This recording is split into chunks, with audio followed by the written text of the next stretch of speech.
In this video, we are going to chat all things hormone testing, when to test, and what your best testing options are, including the pros and cons of each one.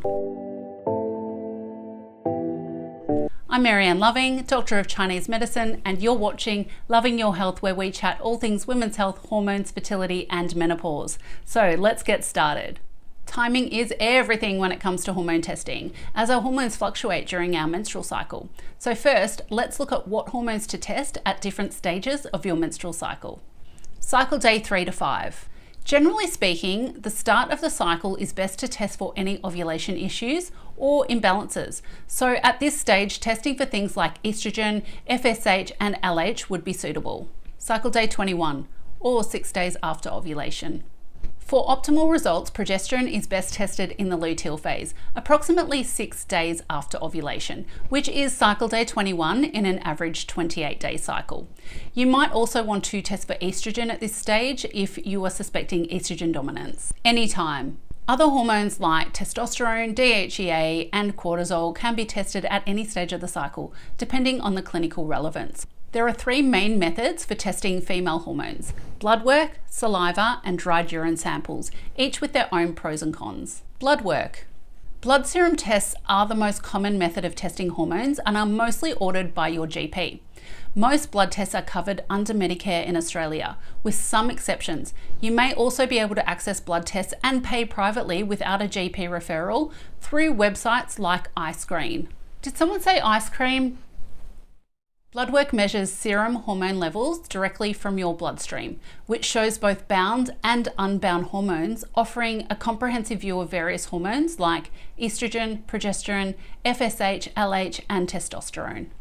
Pros. Blood work is a very accurate way to test the serum hormone levels circulating in your bloodstream. It is quick and easy, often having results back within a couple of days. It's generally the most inexpensive way to test for hormones if you're in Australia, as it's mostly covered under Medicare. It's also convenient as there are often many pathology centres located in suburban areas, and the results are often easy to interpret. It's also probably one of the best ways to test for follicle stimulating hormone and luteinizing hormone. Cons. Hormones fluctuate during the day, so the accuracy of the results depend on when you test. Testing serum levels in the blood only shows us the complete hormone levels, not necessarily what is being utilized in the cells, so the results can be inconsistent. For example, women using transdermal hormone patches will likely show lower levels of hormone in the serum blood work. Also, some people find blood taking invasive and have fears around needles. If you're getting value from this content, please consider hitting the like button, which helps drive traffic to this content and supports the channel. Also, feel free to comment below if you have any questions at all about hormone testing or women's health in general. Saliva testing. This method measures hormone levels in your saliva, which is believed to reflect the active, bioavailable hormones in your body. This can have advantages as it provides insights into the hormones which are readily available at a cellular level. Saliva testing can be beneficial for testing steroid hormones like cortisol, estrogen, progesterone, testosterone, and DHEA. It is also a good option for women using transdermal hormone patches. Pros. Saliva testing is non-invasive and can be done at home using a saliva collection kit.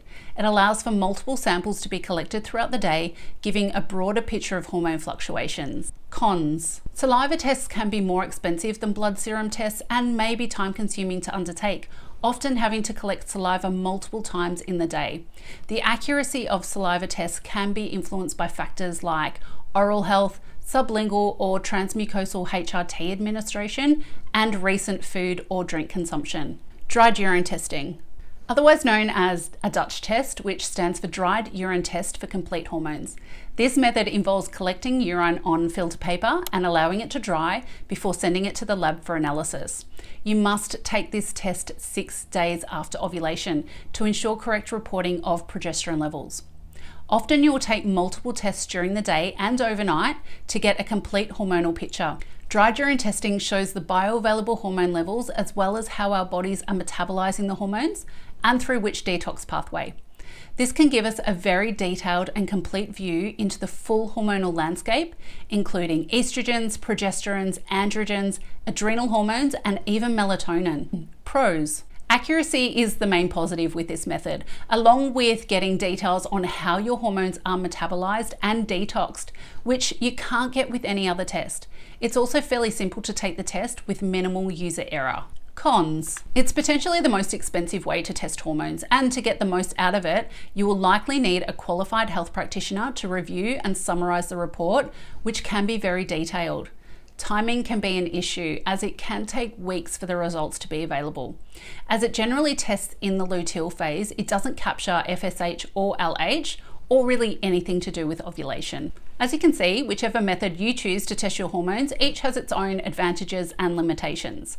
So it's best to consider which method aligns best with your preferences and needs by speaking with a trusted women's health practitioner who has a special interest in hormones. If you would like to dive a little deeper into understanding women's hormones, you can visit my Hormones for Women playlist to follow. Thanks for watching.